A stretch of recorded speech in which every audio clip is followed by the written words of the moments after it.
చేయవా? మరి నమ్మకమైనటువంటి విశ్వాస జీవితం జీవితావా? నీ రాబడంతట్లో దేవుని దశభాగం ఇస్తావా? నాకు ఇస్తావమ్మా? నాకు ఇస్తావా? నాకు ఇస్తావా? ఓకే. నీ పేరేం పేరు? ఫ్రెండ్స్. నువ్వు నుంచో సరిగ్గా నుంచోవాలి.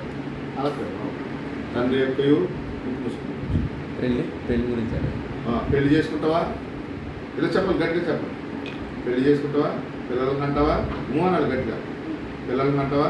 ఎంతమందికి అంటావు? 5 మందికి అంటావా? యేసు నామములో, తండ్రి కుమార పరిశుద్ధాత్మ నామంలో ప్రిన్స్ బాబు నేను నీకు బాప్తిస్మం ఇక మీదట నీ పేరు కారు మంచి ప్రియాన్స్ కుమార్.